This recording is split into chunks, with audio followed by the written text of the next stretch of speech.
They fought over millions, but one man walked away with a broken house no one wanted. A veteran Navy SEAL chose silence over greed, and his dog knew something he didn't. That old lodge in the forest wasn't just falling apart. It was hiding something. While his family celebrated their fortune, everything around him began to whisper a different truth. And the only one who could hear it clearly wasn't human. What he found beneath that house would change everything they thought they had won. Before we begin, tell me where you're watching from, and don't forget to like and subscribe to Veteran Dog Stories. The law office smelled like old wood, lemon polish, and something heavier. Something that clung to the back of the throat like unspoken regret. It was the kind of room where decisions didn't echo. They settled, quietly, like dust on forgotten shelves. Outside, Pine Hollow was wrapped in early autumn light. The northern forest glowed. Tall pines standing like silent witnesses, golden leaves drifting lazily across the gravel road. It was almost beautiful enough to forgive the weight inside that room. Almost. Inside, the Mercer siblings sat across a long mahogany table that had probably witnessed more quiet betrayals than any battlefield. They didn't look like family. They looked like adversaries waiting for the signal to strike. At the head of the table sat Preston Mercer, the eldest. Mid-40s, tall and sharply built, his posture was always perfectly upright, as if slouching would be a form of financial loss. His dark hair was slicked back with precision, not a strand out of place, and his clean-shaven face had that polished, controlled look of a man who treated life like a negotiation. His suit was charcoal, tailored so well it looked like it belonged to him more than his own skin. His watch, silver, expensive, caught the light every time he moved, as if reminding everyone what time cost. To his right sat Vivian Mercer, early 40s, elegant in a way that tried a little too hard. Her long coat draped perfectly over her shoulders, but her fingers, thin, manicured, tapped against the table with a rhythm that betrayed something beneath the surface. Her blonde hair was styled flawlessly, yet her eyes, sharp, tired, held the faint tremor of someone standing on a cliff she pretended not to see. Beauty, held together by pressure. And then there was Rowan Mercer, 43 years old, former Navy SEAL. He didn't belong in that room. He sat at the far end, shoulders broad, posture relaxed, but not careless, like a man who had learned to conserve energy because he knew what exhaustion really meant. His face was angular, jaw strong, with a rough line of stubble that never quite turned into a beard. His skin was sun-weathered, marked by years outdoors, and his eyes, blue-gray, didn't flicker with tension. They absorbed it. He wore the same thing he always wore, an olive field jacket faded by time, dark cargo pants, worn brown boots. No polish, no display, just function. At his side sat the only creature in the room that hadn't learned how to lie. Flint. A German Shepherd K9, about 5 or 6 years old. His coat was black and tan, thick and clean despite the long drive. He didn't move much, didn't need to. His presence filled the space between breaths. His ears twitched at the smallest sound. His eyes didn't wander. They studied, not people, everything. A clock ticked somewhere behind them, slow, deliberate, like a countdown. At the far end of the room stood Harrison Cole, the family's attorney. 70, thin, with silver hair combed neatly back and glasses perched low on his nose. His suit was modest, worn at the elbows, but his voice carried the quiet authority of a man who had spent decades watching people ruin themselves with signatures. He cleared his throat. "Your father's estate," he began, has been divided into two separate lots. Preston leaned forward instantly. Vivian stopped tapping her nails. Rowan didn't move.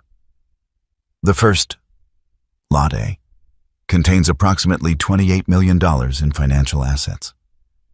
Stocks, bonds, offshore accounts tied to several legal entities. Preston exhaled slowly, almost satisfied. Vivian's lips parted just enough to let relief escape. Money, clear, simple, immediate. Then Harrison raised a finger. The second, Lot B, consists of Mercer Ridge Lodge. Silence. Preston leaned back. Vivian rolled her eyes slightly. Harrison continued, unfazed. The property includes the main structure surrounding forest land and all associated liabilities. The building is in severe disrepair. There are outstanding property taxes, structural violations, and it is classified under regional preservation laws. It cannot be demolished. A pause. Then, calmly, it must be restored or seized. Preston scoffed. So it's worthless. Worse, Vivian added quietly. It's expensive. Rowan said nothing. Flint's ears shifted. Harrison folded his hands. Your father anticipated disagreement, so he included a condition. The clock ticked louder. You have 24 hours to reach a unanimous decision. Preston frowned. And if we don't? Then the entire estate, Harrison said, is transferred to the Pine Hollow Conservation Trust. The words didn't land like a bomb. They landed like gravity. Slow, unavoidable. Preston stood up immediately. That's ridiculous. We're not letting millions go because of a shack in the woods. Vivian leaned forward. Then we agree. He takes the house. She didn't even look at Rowan, just pointed.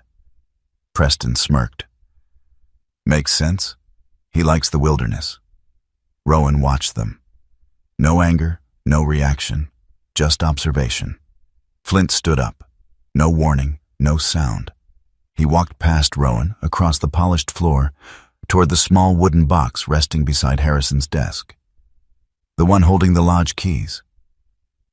He lowered his head, pressed his nose gently against it, then froze. Not curious, not playful. Still. The kind of stillness that used to make Rowan stop mid-step in Afghanistan, before anyone else even heard the click beneath the dirt. Rowan felt it before he understood it. That quiet shift in the air. That wrongness. Flint didn't move away. He blocked the box, as if something invisible stood behind it, waiting. Rowan's fingers tightened slightly on his knee, and just like that, the room wasn't about money anymore. Preston laughed. What? Your dog picking your inheritance now? Vivian smiled thinly. At least someone in this family knows what he's good for. Rowan didn't answer. His eyes stayed on Flint. Then slowly, a memory surfaced. A voice. His father's. Years ago, standing on the porch of that same lodge, watching the trees sway. Don't ever choose the easiest thing, Rowan. Easy things don't hold. Rowan exhaled. Looked at Preston, at Vivian, at the polished table between them. Then he spoke. I'll take it. The words landed quietly. Preston blinked. Excuse me? The lodge, Rowan said. I'll take Lot B. Vivian let out a short laugh, sharp, almost relieved. You're serious? Rowan nodded. No hesitation. Preston's smile returned instantly, sharper now. Then we're done here. He grabbed the documents. Signed. Vivian followed, her pen moving faster than her thoughts. Rowan signed last. The ink dried. Just like that, the room changed. Preston checked his watch. Well, this worked out better than expected.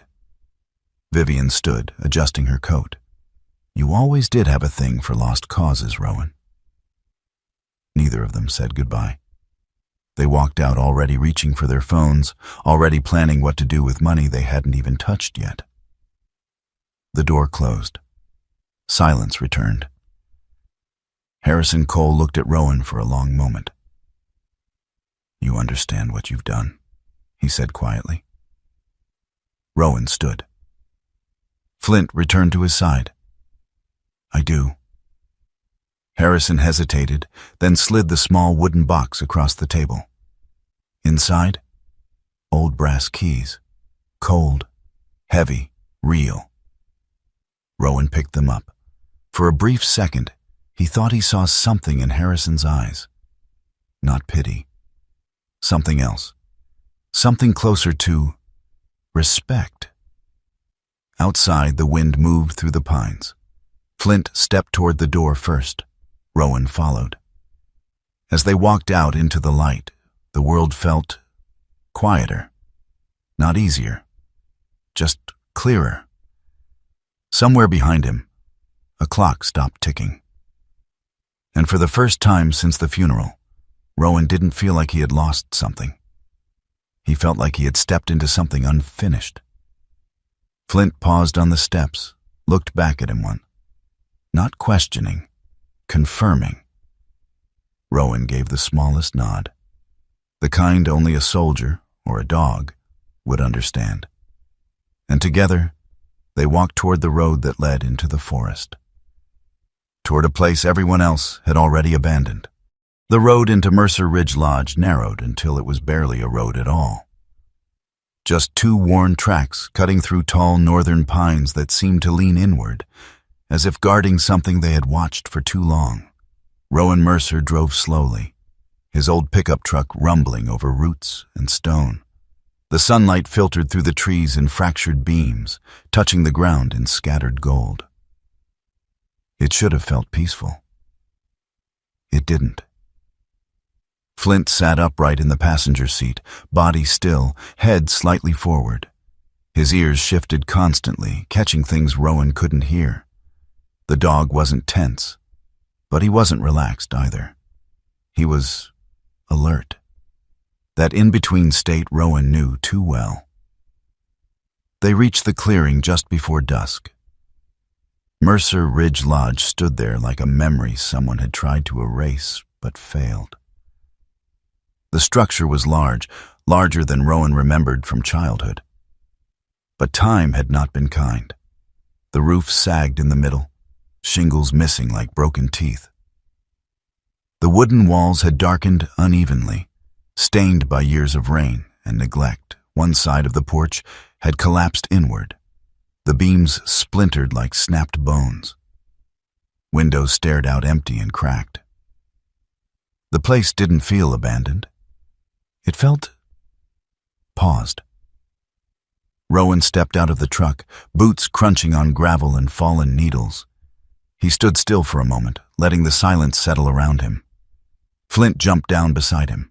No barking, no excitement. The dog's nose lifted slightly, drawing in the air.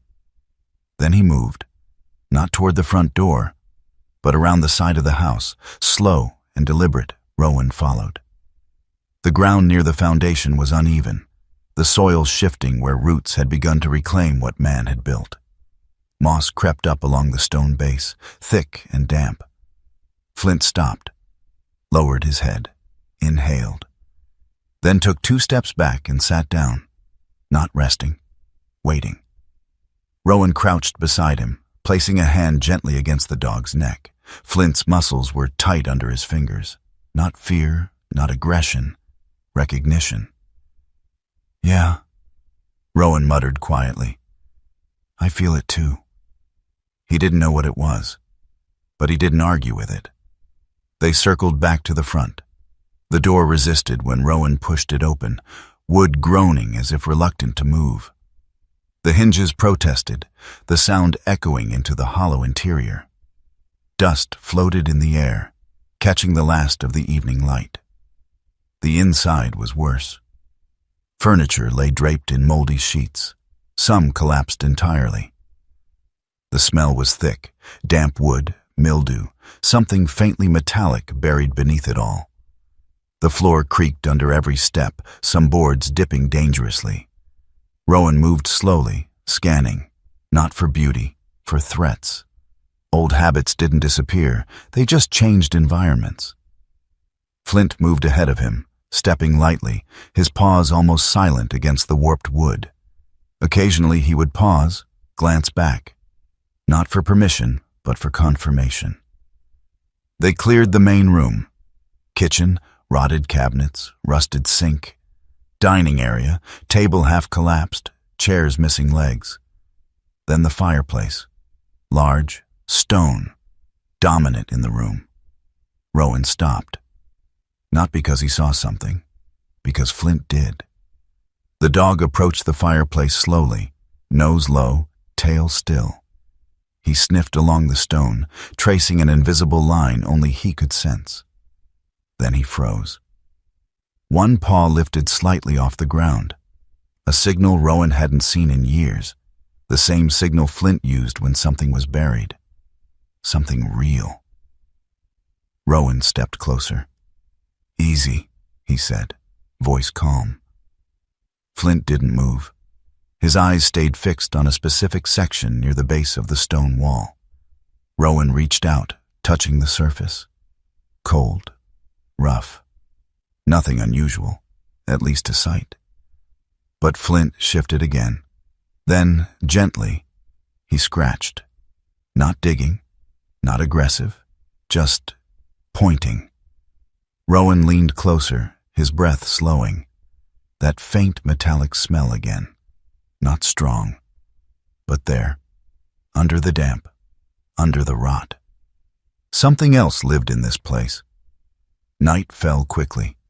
The forest swallowed the light, leaving the lodge in a dim, uneven glow from a single lantern Rowan set on the floor. The power was dead. The silence outside was thick. No traffic, no distant hum of civilization. Just wind moving through trees. Rowan dragged a chair into the corner of the main room and sat, elbows on knees, staring at the fireplace. Flint lay nearby, but not asleep.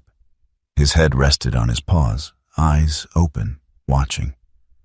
Hours passed. The house made noises, soft cracks, settling wood, distance shifting. Normal, Rowan told himself, normal.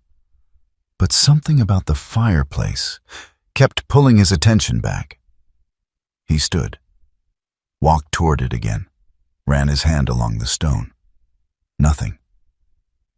Flint stood too. This time he didn't approach immediately. Instead, he moved to the center of the room, turned slowly. And then, unexpectedly, he faced Rowan, held his gaze. It wasn't a command, it wasn't confusion. It was insistence. Rowan frowned slightly. "What?" he muttered. Flint broke eye contact, turned, walked not to the fireplace, but toward a narrow hallway Rowan hadn't checked yet. Flint stopped at the end of the hallway. There was a door, old, half-rotten, barely hanging on its hinges. He didn't sniff it, didn't touch it. He just sat and waited. Rowan approached slowly. Something about the air here was different, cooler, stiller, like stepping into a space that hadn't been disturbed in years. He pushed the door open. Inside, a small study. Shelves lined the walls, most of them empty, but a few still held stacks of papers, folders, notebooks. A desk sat against the far wall, coated in dust. Rowan stepped in. Flint stayed at the doorway, watching, not entering. Rowan moved to the desk, ran a hand across the surface, clearing a path through the dust. There, a notebook, leather-bound, worn, familiar, his father's. Rowan picked it up slowly. For a moment he didn't open it. His thumb rested on the edge. Then he flipped it open. The handwriting was unmistakable, tight, Controlled, slightly slanted. The last pages were filled. Recent, not old, not forgotten, deliberate. Rowan read the first line. "If you're standing here, it means you came back." His chest tightened. Flint shifted behind him, still not entering the room. Rowan turned a page. "I made mistakes, more than you know. But this place, this foundation, it was never about money." Another page. "They will choose the numbers. You will choose the weight." Rowan stopped, closed his eyes briefly. The words didn't surprise him. They confirmed something he hadn't wanted to believe. This wasn't random. None of it was. He opened the notebook again. Near the bottom of the page, a single line stood alone. "The dog will understand before you do." Rowan exhaled slowly. A humorless half-smile touched his face. "Figures," he muttered. He turned back toward the doorway. Flint was still there, waiting. Rowan stepped out. The dog immediately turned and walked back toward the main room, back toward the fireplace. Rowan followed. No hesitation now. The house didn't feel empty anymore. It felt intentional. Every step, every creak, every shadow. Rowan stopped in front of the stone again. Flint stood beside him. This time Rowan didn't question it. He knelt down, pressed his hand firmly against the base, closed his eyes, not searching, listening. For the first time since he had arrived, he wasn't thinking about the money, or the mistake, or his siblings. Just the structure beneath his hand, the weight of it, the silence. Then he opened his eyes, looked at Flint, and gave a small nod. "All right," he said quietly. "We'll figure it out." Outside, the wind picked up slightly, moving through the trees like a distant whisper. Inside, the lodge held its breath. And for the first time, Rowan didn't feel like he was standing in a ruin. He felt like he was standing at the edge of something unfinished, something waiting. Morning arrived slowly over Mercer Ridge Lodge, not with warmth, but with a pale gray light that filtered through the tall pines like something uncertain. The forest did not wake loudly. It stretched, it listened, it waited. Inside the lodge, Rowan Mercer had not slept. He stood in the main room, sleeves rolled, notebook in hand, measuring tape clipped to his belt. The house no longer felt like a ruin. It felt like a problem. And Rowan had spent most of his life solving problems that didn't forgive mistakes. Flint moved quietly across the room, nose low, retracing the same invisible path along the stonework. The dog had not lost interest overnight. If anything, his focus had sharpened. That was never a good sign. Rowan marked the numbers carefully. Exterior wall, 45 feet. Interior measurement, 31. He checked again. Same result. He stood still for a long moment, staring at the stone wall beneath the fireplace. "That's not settling," he muttered under his breath. It wasn't decay. It wasn't time. It was design. Flint stopped beside him, body angled toward the wall again, but this time he didn't move closer. He stood there, quiet, steady, as if he already knew what Rowan was about to accept. There was something behind that wall, and it had been put there on purpose. By midday, Rowan made the call. The signal was weak, cutting in and out, but it held long enough. "You still owe me a favor?" Rowan asked. A pause. Then a familiar voice answered, rough and amused. "Depends. You finally admit I saved your life in Kandahar?" Rowan almost smiled. "You talk too much, Boone." "I talk because you don't," the voice replied. "What do you need?" Rowan glanced at the wall again. A second set of eyes. "And tools that don't come from a hardware store." Another pause. Then the voice changed. Less humor, more attention. You found something. Rowan didn't answer directly. Can you get here? A short breath came through the line. Yeah, the man said. Give me a day. The next problem arrived before the solution did. A green truck pulled into the clearing just after noon, tires crunching over gravel that hadn't heard traffic in years. Rowan stepped outside as the engine died. The driver's door opened, and Mara Bellamy stepped out. She moved like someone who belonged to the forest, not cautious, but aware. Mid-30s, lean build, practical strength. Her chestnut brown hair was tied low at the back of her neck, strands already loosening in the breeze. Her skin carried the faint weathering of someone who worked outdoors year-round, and her eyes, sharp, alert, took in everything before settling on Rowan. She wore a moss-green Ranger parka over a gray sweater, dark outdoor pants, boots built for mud and distance, a radio clipped to her shoulder. A sidearm rested quietly at her hip, not for threat, but for reality. You're Rowan Mercer, she said, not asking. Rowan nodded once. Mara Bellamy, Forestry Service. I figured. Her gaze moved past him, landing on the lodge. Her expression didn't change, but something tightened beneath it.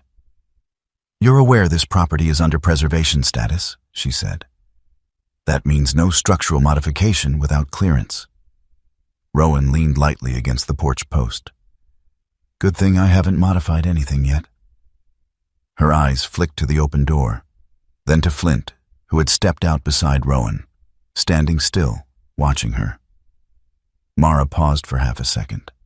Not fear, recognition.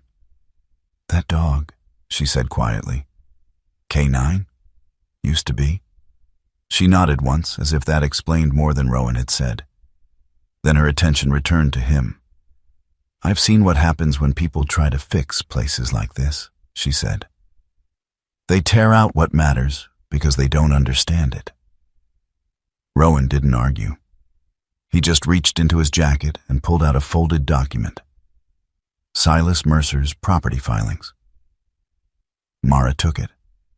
Read, slowly. Her expression shifted, not softer, but more focused. This was filed recently, she said. Before he died, Rowan replied. She looked up at him. Your father fought to keep this place from being condemned, she said. Why? Rowan met her gaze. That's what I'm trying to figure out. Silence hung between them for a moment. Then Mara folded the document carefully and handed it back. I'm not giving you permission to tear into this place, she said. Rowan nodded. But, she added, I'm also not shutting you down, yet. A small window. That was all he needed. Caleb Boone arrived the next morning. The sound of his truck came before the vehicle itself, a heavy diesel growl cutting through the quiet forest.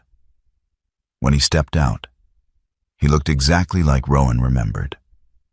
Early 50s.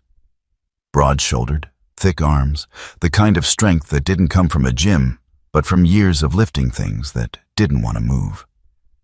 His face was square, weathered, with a short beard shot through with gray. His eyes were sharp but tired, like a man who had seen enough to stop being surprised. He wore a brown canvas work jacket, flannel shirt underneath, dark jeans, heavy boots. A tool belt hung low on his hips. He looked at Rowan, then at the lodge, then back at Rowan. All right, Caleb said. How bad is it? Rowan gestured inside. Caleb walked in, boots heavy against the floor. He didn't speak for a while. Just moved, examined, tapped wood, checked angles. Then he stopped at the fireplace, tilted his head slightly, ran his hand along the stone. Yeah, he said quietly. That's not original. Rowan crossed his arms. You sure? Caleb crouched, pulling a small tool from his belt. He scraped lightly at the mortar. Fresh, not decades old, not even close.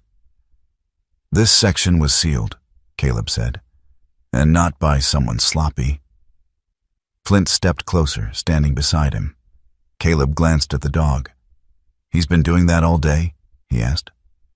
"Since I got here." Caleb nodded slowly. "Then I'd listen to him." They worked in silence for a while. Careful work. Measured. Not demolition, surgery. Piece by piece, Caleb loosened sections of stone, testing the structure before applying force. Sweat darkened his shirt despite the cool air. Then, Flint moved. Not toward the wall, away from it. He backed up 3 steps, then sat, his eyes fixed on Rowan. Not on the stone, on Rowan. And for a moment, just a moment, Rowan felt something he hadn't felt in years. Not fear, not danger, something deeper. The same instinct that used to tell him when a room wasn't just a room, when a step wasn't just a step. He raised a hand. "Stop," he said quietly. Caleb froze mid-swing. "What?" Rowan didn't answer. He stepped forward slowly, examined the section they were about to break. Something was off. Not visible, but wrong.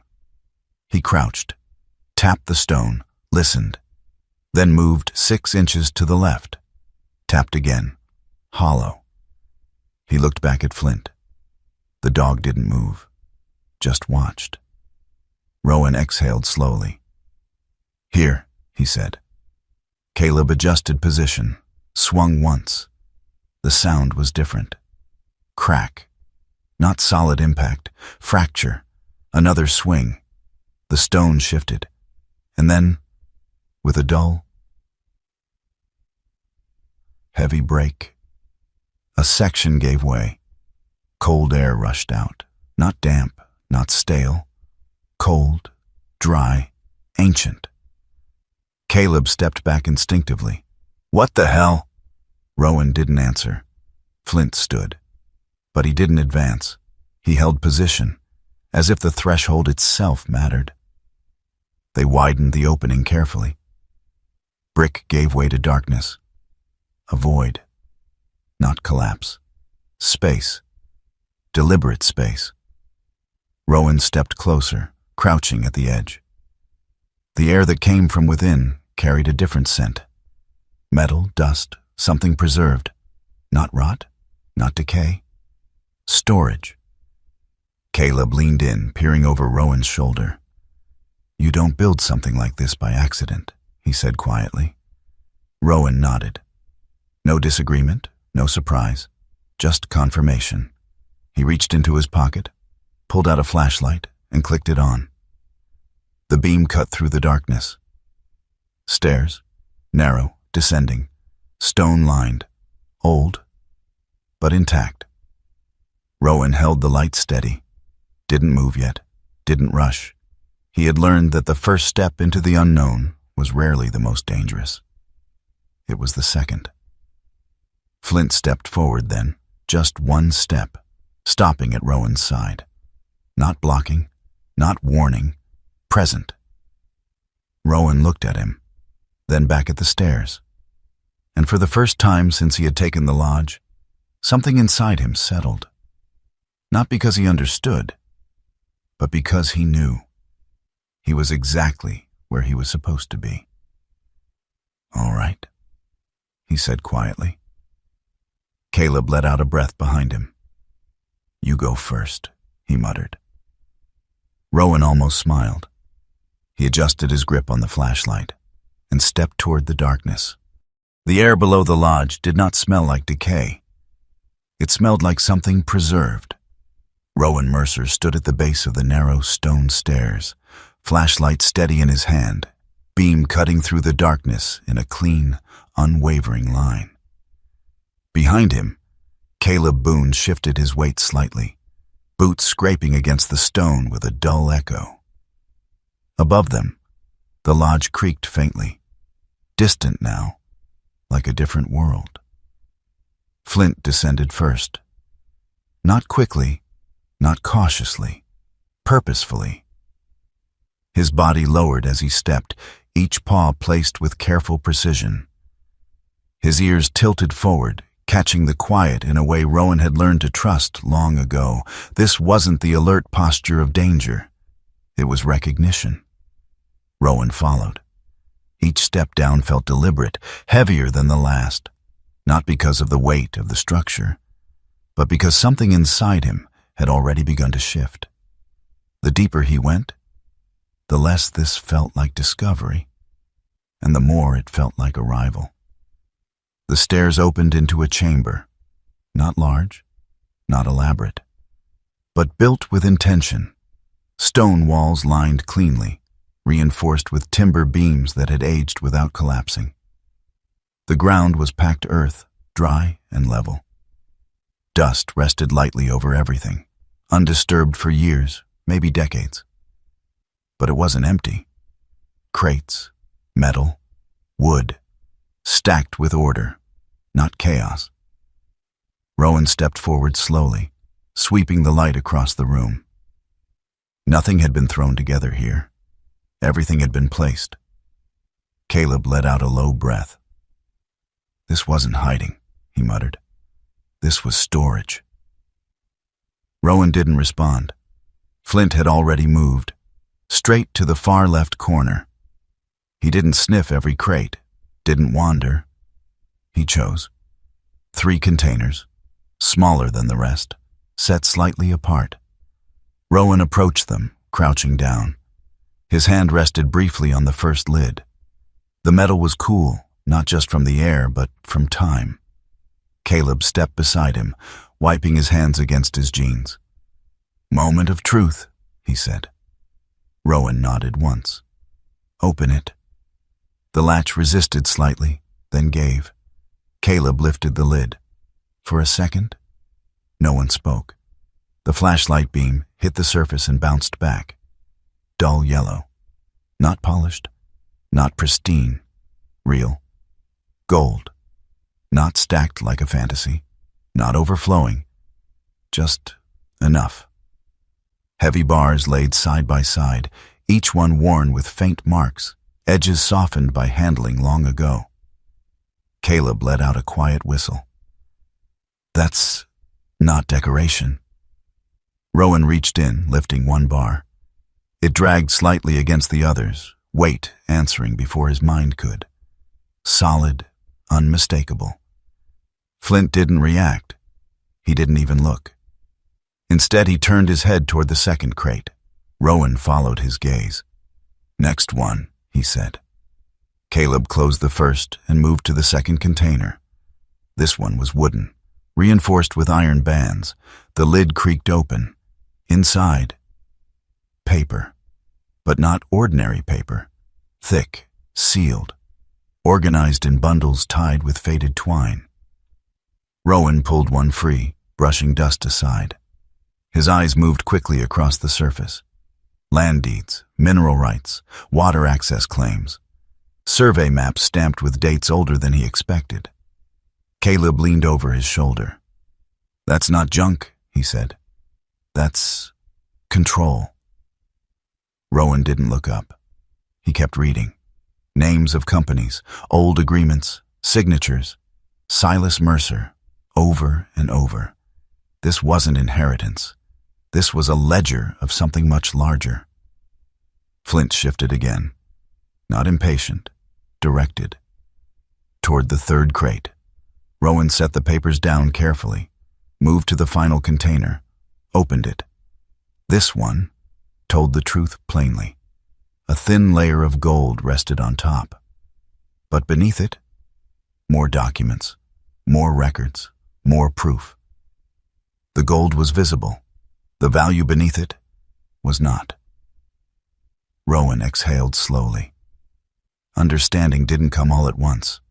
It built, layer by layer, like the room itself. "Starter fuel," Caleb muttered, nodding toward the gold.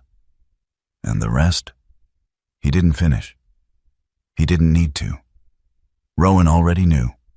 At the center of the room stood a small steel box. Unlike the crates, it wasn't part of the storage.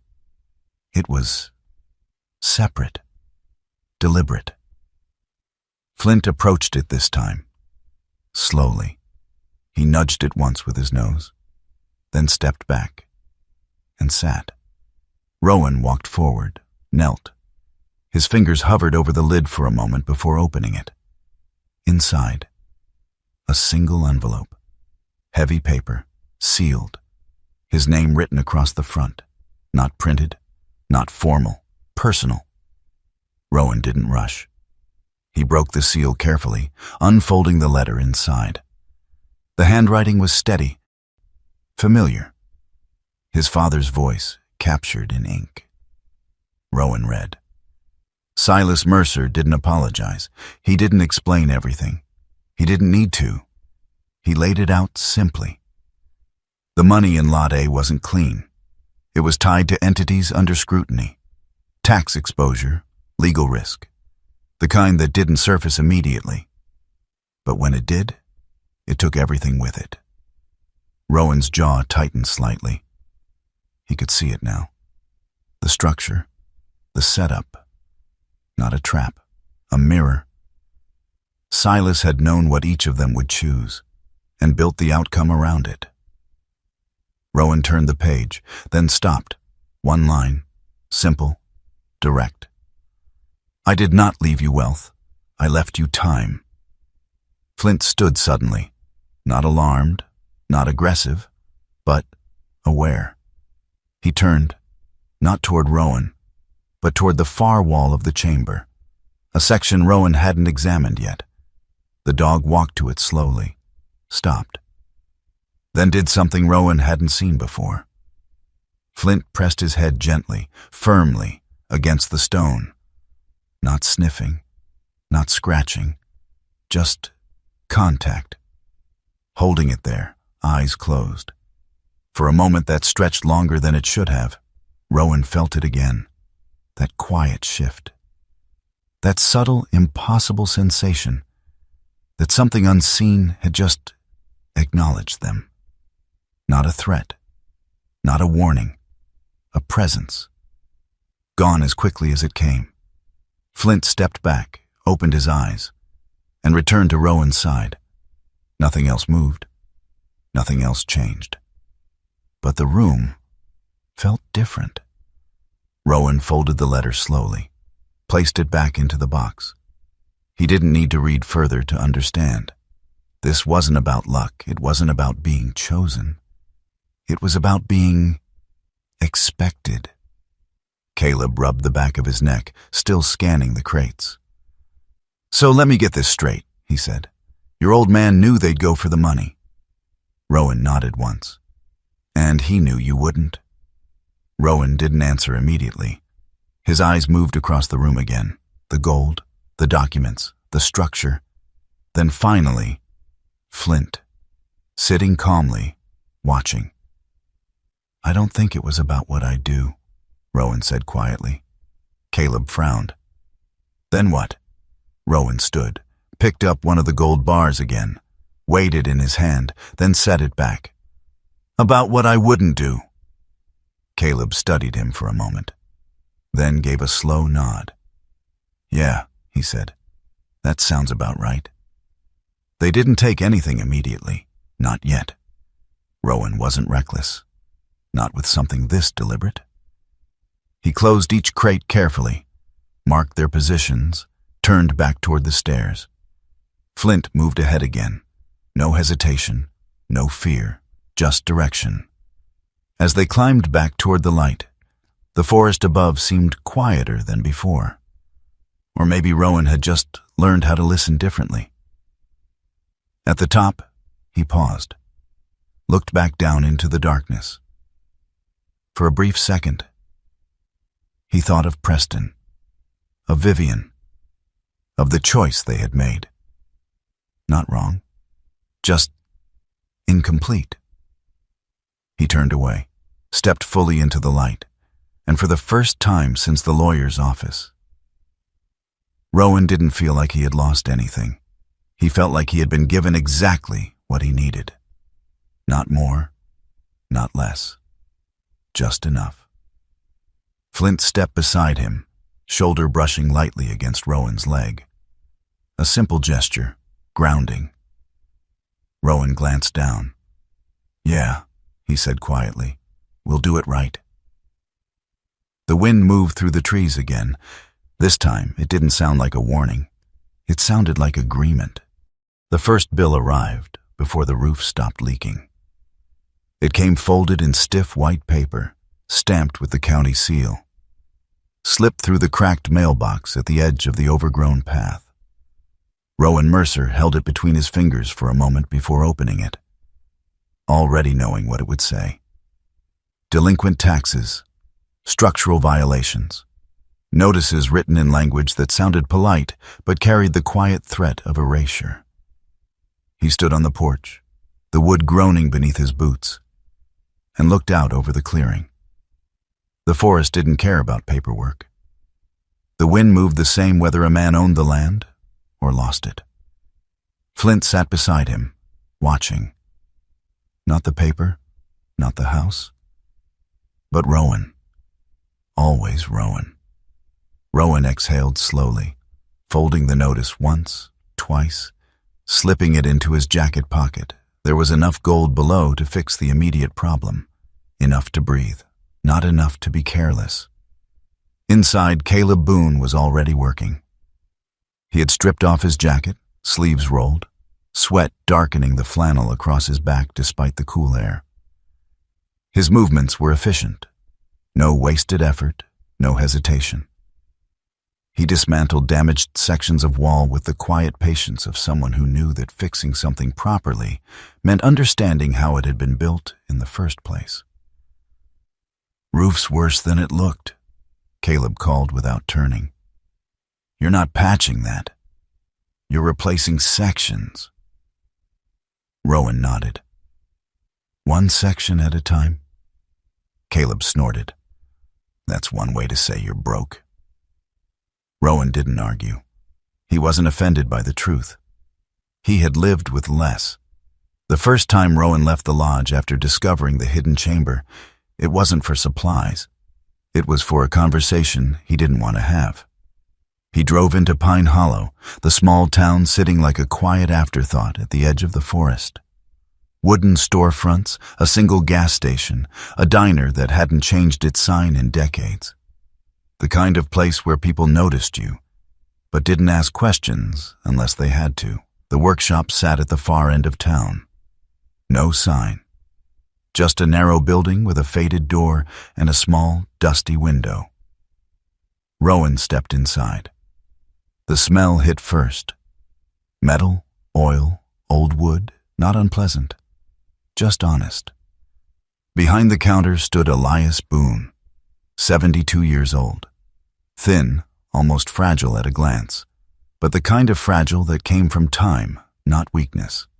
His hair was white, cut short, uneven in places, as if he didn't care for mirrors. His face was lined deeply, every crease earned. But his eyes, pale blue, were sharp. Too sharp. He wore a gray cardigan over a worn shirt, sleeves slightly too long, fingers stained faintly from years of working with metal. He didn't look up immediately. He finished polishing a small object in his hand, set it down, then raised his eyes slowly. They locked onto Rowan, and held. "You've got your father's posture," Elias said finally. His voice was quiet, dry. "Same way of standing like you're waiting for something to go wrong." Rowan stepped forward. "You knew him well?" Elias shrugged lightly. "Long enough." His gaze shifted briefly toward Flint, who had entered silently behind Rowan and now stood near the door, observing. Elias nodded once. "And that one. I don't need an introduction."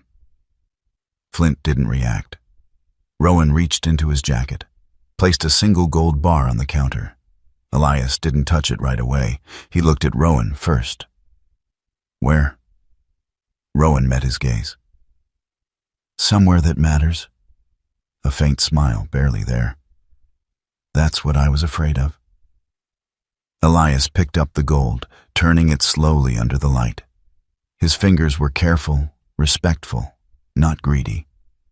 He checked markings, weight, edges. Old, he murmured. Clean enough. He set it down again. I can move this, he said. Small amounts, quietly. Legitimate channels. Rowan nodded. That's all I need. Elias leaned forward slightly, elbows resting on the counter. You don't look like a man who came into money, he said. I didn't? Elias studied him for a moment longer, then nodded. Good, he said. Money ruins the wrong people faster than poverty ever could. Back at the lodge, work began in pieces. One section of roof at a time, one beam replaced, one wall reinforced. Mara Bellamy returned often, sometimes with paperwork, sometimes just to watch. She never interfered unless necessary. But she watched everything. One afternoon, she stood at the edge of the clearing, arms crossed, observing as Caleb directed a small crew he had brought in, 2 local workers, quiet men who followed instructions without questions. Mara's gaze moved from the structure to Rowan. You're not rushing, she said. No. Most people would. Rowan wiped dust from his hands. Most people don't plan on staying. Mara tilted her head slightly. And you do? Rowan didn't answer right away. Flint approached then, stopping near Mara, sniffing the air lightly. Not at her, but around her. He circled once, then sat. Mara glanced down at him. He trusts you, she said. Rowan looked at the dog. He doesn't trust easily. Mara nodded once. Neither do I. The accident happened late in the afternoon. The light had turned soft, filtering gold through the trees, when one of the older support beams inside the lodge gave way unexpectedly. It wasn't a collapse. Not fully. But enough. Wood cracked sharply, echoing through the structure. Caleb shouted, stepping back. Dust filled the air. And Flint. Flint didn't run away. He ran toward it. Rowan moved instinctively. Flint! Too late. The dog slipped through the partially fallen frame, disappearing into the haze. Rowan followed without thinking, boots crunching over debris, pushing through broken wood and hanging plaster. Inside, visibility dropped. The air was thick. Flint! Rowan called again, voice sharper now. A faint sound answered. Not a bark. A low, controlled whine. Rowan moved toward it, pushing aside splintered boards until he saw him. Flint was pinned. Not badly, but enough. A beam had fallen across his hind leg, trapping him. The dog didn't struggle wildly. He held still, waiting. Rowan dropped to his knees, hands already moving, lifting the beam just enough. Easy, easy. Caleb reached them seconds later, helping shift the weight. Together, they freed him. Flint pulled back, limping slightly, but standing. Rowan's hands moved quickly over him, checking, assessing. No break. Bruised, minor cut. Nothing life-threatening. Still.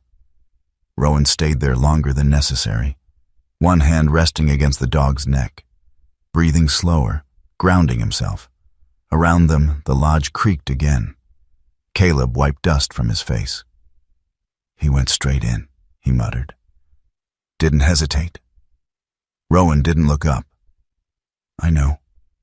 Flint shifted his weight, testing his leg, then nudged Rowan's shoulder lightly, as if to say, I'm still here. Rowan exhaled, and in that moment, the truth settled deeper than anything he had read in his father's letter. Not the gold, not the land, not the house. This was what mattered. Work resumed the next day, slower, more careful, but stronger. Rowan sold another piece of gold through Elias, paid the first round of taxes, ordered proper materials. The lodge began to change. Not all at once, but enough that it no longer looked like something waiting to collapse. It looked like something being reclaimed. At dusk, Rowan stood on the porch again. Flint lay nearby, leg resting but no longer favoring it. The forest moved around them, alive, unbothered. Rowan looked out across the trees, thought of Preston, of Vivian, of the choices made in that quiet office. He didn't feel anger, not anymore, just distance. Some roads you didn't go back down. Flint shifted, then stood, moving to stand beside him, shoulder to leg, solid, present. Rowan rested a hand lightly against his back. "We're not leaving," he said quietly. Not a decision, a statement. Flint didn't react. He didn't need to. He had already known. 5 months changed the lodge. Not all at once. Not in any dramatic, cinematic way. There was no single moment where Mercer Ridge transformed from ruin to sanctuary. It happened slowly, board by board, nail by nail, decision by decision. The roof no longer sagged like a broken spine. Fresh timber replaced rot, though the wood was still raw, pale against the older structure. Windows were repaired, not replaced entirely, but restored where possible. The porch stood again, solid underfoot. It didn't look rich. It looked lived in, earned.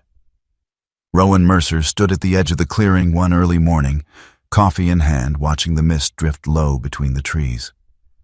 Flint stood beside him, weight evenly balanced now, the earlier injury reduced to memory and instinct. The dog's ears flicked at distant sounds. Birds, wind, something moving far off beyond the visible. Neither of them spoke. They didn't need to. Behind them, Caleb Boone hammered steadily inside the lodge, each strike deliberate, measured. The rhythm had become familiar, like a heartbeat stitched into the place itself. Mara Bellamy's truck sat near the edge of the clearing. She leaned against the hood, reviewing a clipboard, her brow slightly furrowed as she checked permit notes and restoration progress. She had stopped questioning Rowan's intent weeks ago. Now, she watched something else. Consistency. Commitment. Most people didn't last this long. Across the country, something very different was unfolding. Preston Mercer didn't notice it at first. He was too busy enjoying what he believed was his victory. The apartment overlooking the city's skyline, the polished floors, the quiet hum of wealth surrounding him. He moved easily in that world. Tailored suits, precise schedules, controlled conversations. But control is a fragile thing when it's built on assumptions. The first delay came from the bank. A transfer that should have taken hours stretched into days. Then came the second message, formal, cautious.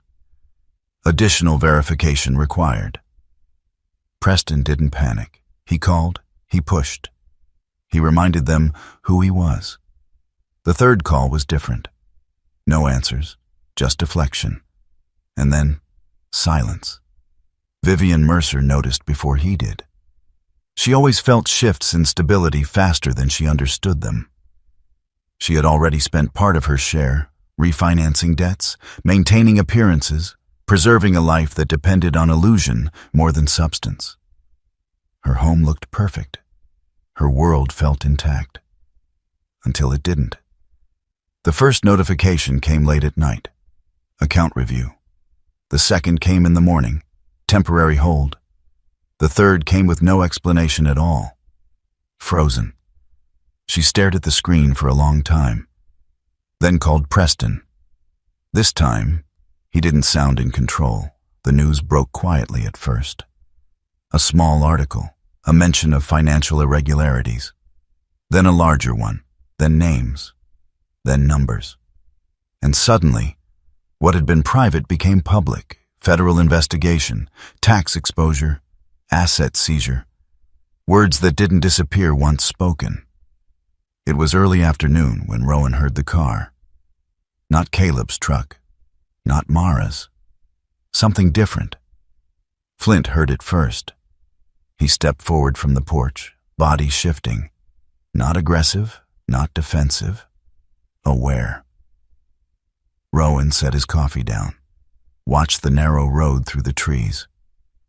The car appeared slowly, a dull gray rental coated in road dust, out of place against the green silence of the forest. It stopped at the edge of the clearing, engine off. For a moment, nothing happened. Then the driver's door opened. Preston stepped out. Rowan didn't recognize him immediately. The posture was wrong, the confidence gone. His suit was still expensive, but wrinkled now, worn unevenly. His hair, once perfect, had grown slightly out of shape. His face, sharper, hollowed, carried something new. Not anger, not arrogance. Fear. Vivian stepped out from the passenger's side. Her coat was still elegant, but it hung differently now. Looser, as if she had lost weight too quickly. Her eyes, once controlled, now moved constantly, scanning, searching for something solid. Neither of them spoke at first.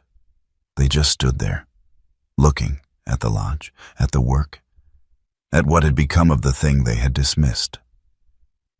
Flint stepped forward, not barking, not growling, just placing himself between Rowan and them. Not blocking aggressively, but clearly, present. Preston swallowed.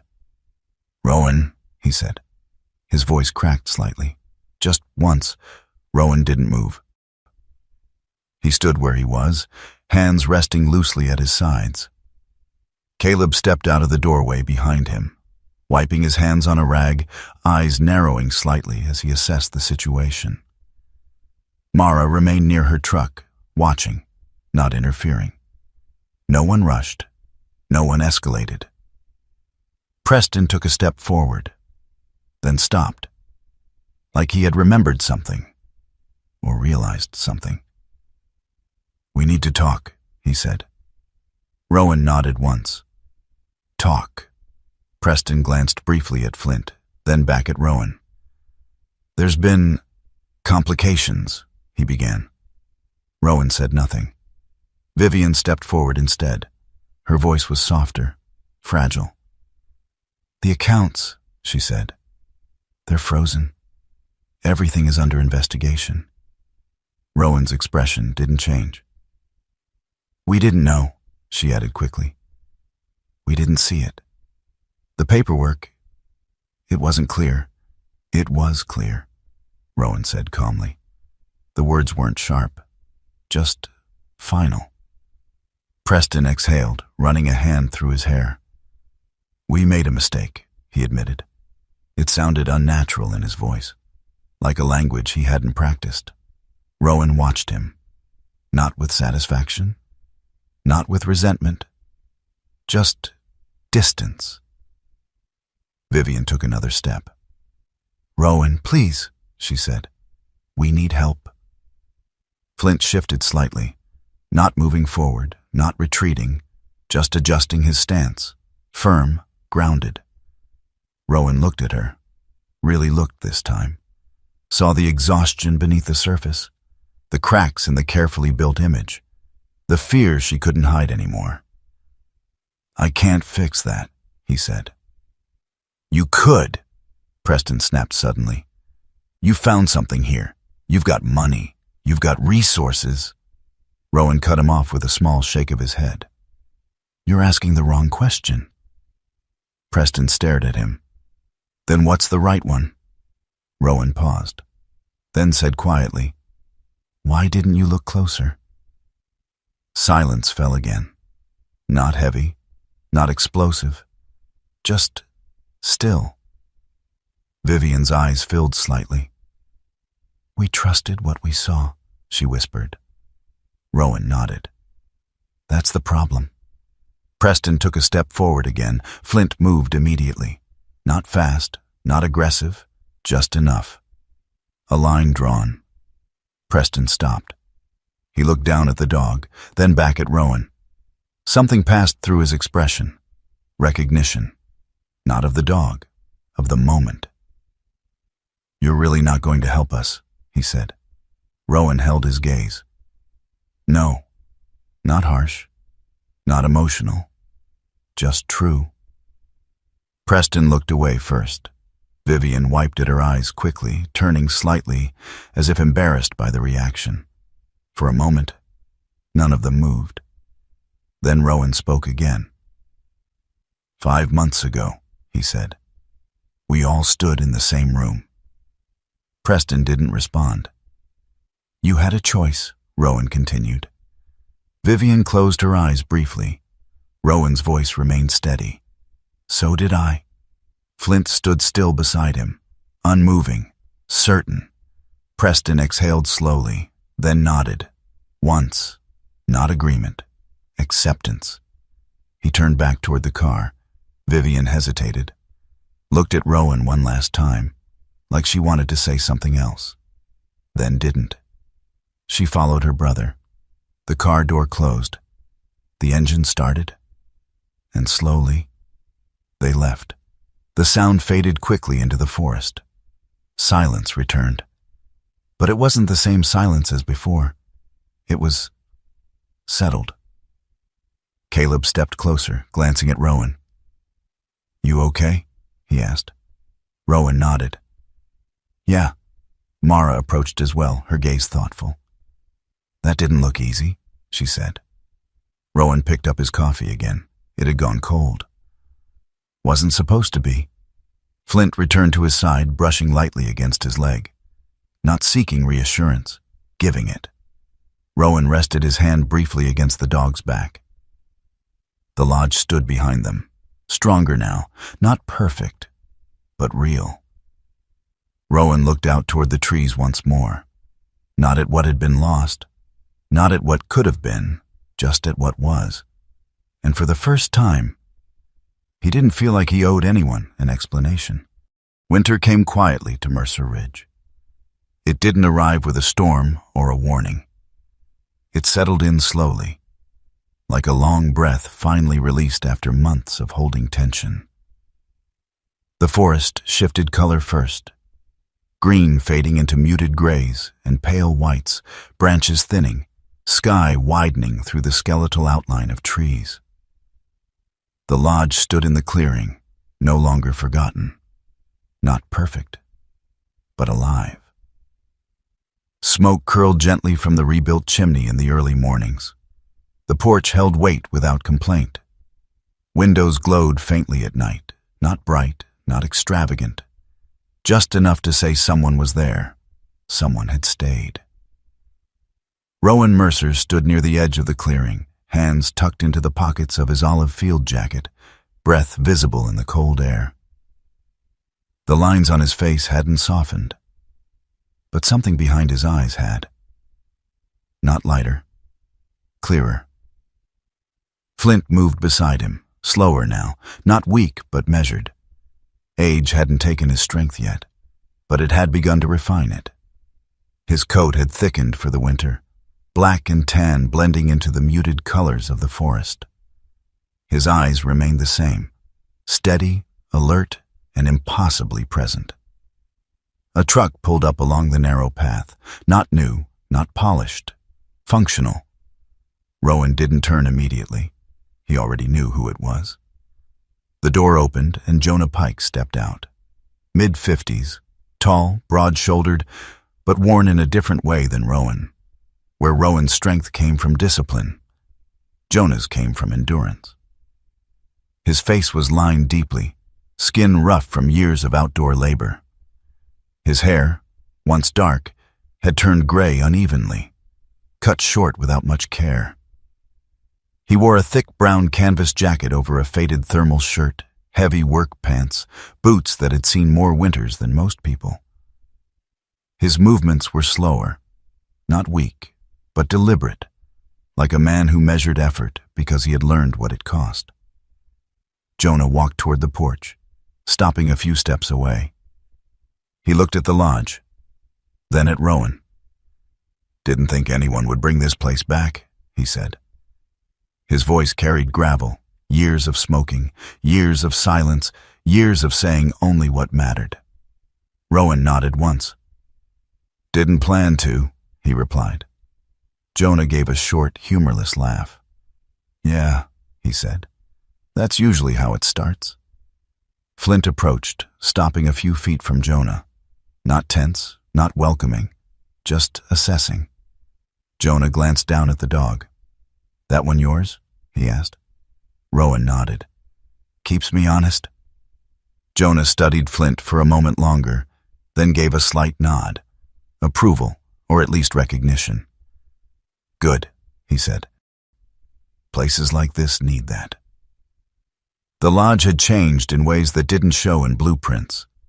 The main room now held mismatched chairs, none of them new, all of them usable.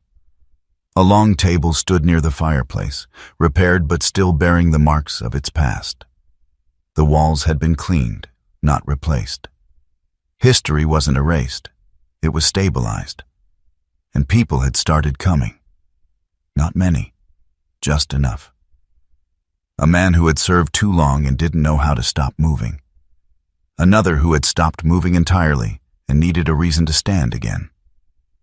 They didn't arrive with announcements. They arrived quietly, like they hoped no one would notice. Rowan didn't ask questions they weren't ready to answer. He just gave them space. Flint moved among them carefully, not playful, not distant. He adjusted himself to each presence, resting near one, watching another, following a third when something didn't feel right. He didn't fix anyone, but he made it harder for them to disappear. It happened on a late afternoon when the sky hung low and pale, the kind of light that flattened everything into quiet reflection. A boy stood at the edge of the clearing. Rowan saw him before the others did. Small, maybe 9 or 10 years old, thin, bundled in a coat too big for him, sleeves hanging past his hands. His hair was dark, unkempt, falling into his eyes. His face was pale, not sick, but cautious, like someone who had learned early not to expect warmth. He didn't step forward. He just stood there, watching. Flint noticed him next. The dog froze for a moment. Not in alert, not in warning. Recognition. Slowly, Flint walked toward the boy. Not fast, not direct, curved, giving space. The boy didn't run, didn't retreat. He just watched Flint approach, his eyes wide but steady. Flint stopped a few feet away. Then, unexpectedly, he lowered himself. Not sitting, not lying down, lowering, making himself smaller. The boy blinked. Something shifted in his face. Not fear, something softer. Rowan walked over slowly, stopping behind Flint. "You lost?" Rowan asked gently. The boy shook his head. "No, sir." His voice was quiet but clear. He glanced at the lodge, then back at Rowan. "My mom said this place..." He hesitated, searching for the right words. "Helps people." Rowan didn't answer immediately. He looked at Flint, then at the boy. "What do you need?" he asked. The boy shrugged slightly. "Don't know yet." Flint moved closer, just enough to touch the boy's hand lightly with his nose. The boy didn't pull away. He stayed. And for a moment, something invisible passed between them, something simple, something honest. The kind of connection that didn't need explanation. Rowan felt it. Not as a memory, not as a plan, as a confirmation. The boy stayed that evening. His name was Noah Wren. He didn't say much about where he came from. Rowan didn't press.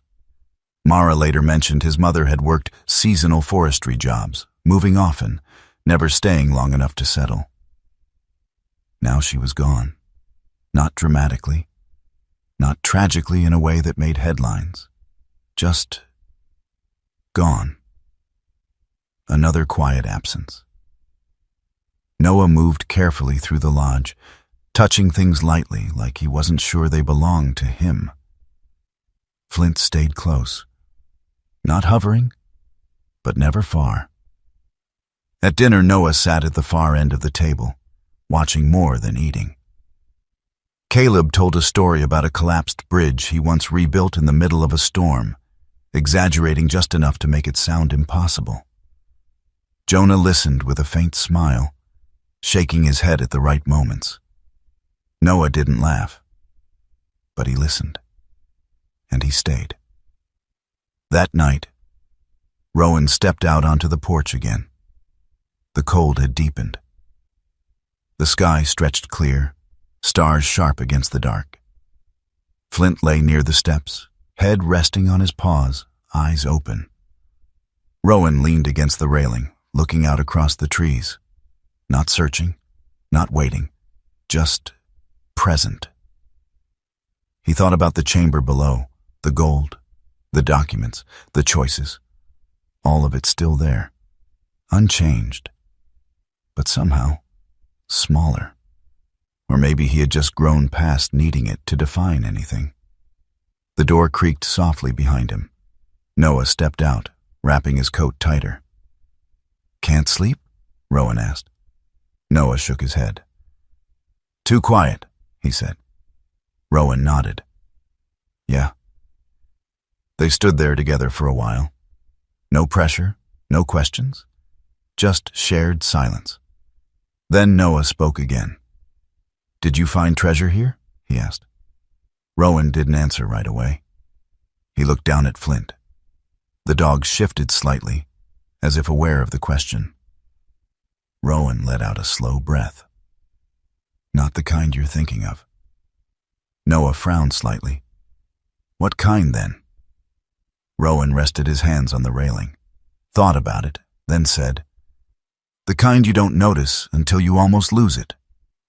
Noah didn't fully understand, but he nodded anyway. Sometimes that was enough. Flint stood, stretching slowly, then settled back down, closer to both of them now. The forest moved quietly around them. The lodge held steady behind them. And somewhere beneath it all, unchanged, untouched, was everything Rowan had once thought mattered most. But now, standing there in the cold, with a boy who had nowhere else to go and a dog who had never left his side, Rowan understood something else. Some things weren't meant to be taken. They were meant to be kept, protected, lived, and when the wind moved through the pines that night, it didn't sound like a warning. It sounded like something older, something steady, something that had been there long before any of them arrived, and would remain long after. Sometimes the miracle we are waiting for does not come as a sudden blessing from the sky. It comes quietly, hidden inside the choices we almost walk away from. It comes in the moments when we choose to stay, to protect, to care, even when it would be easier to leave. God does not always give us what looks valuable at first. Sometimes He gives us something broken, something heavy, something that demands patience and faith. And only those who keep going, who listen, who trust, who refuse to give up, are allowed to see what was truly there all along. In everyday life, we all face our own Mercer Ridge Lodge. A situation that feels like a burden, a responsibility we didn't ask for, a path that seems harder than the rest. But maybe, just maybe, that is where your purpose is hidden. That is where your miracle is waiting. So if you are going through something difficult right now, don't rush to abandon it. Take a moment. Look closer. Pray. Trust that God may be shaping something stronger in you, even if you cannot see it yet. If this story touched your heart, Share it with someone who needs hope today. Leave a comment and tell us where you are watching from, or what choice in your life felt like a burden, but turned out to be a blessing. And don't forget to subscribe to Veteran Dog Stories for more stories that remind us what truly matters. May God watch over you, guide your steps, and protect you and your loved ones, wherever you are.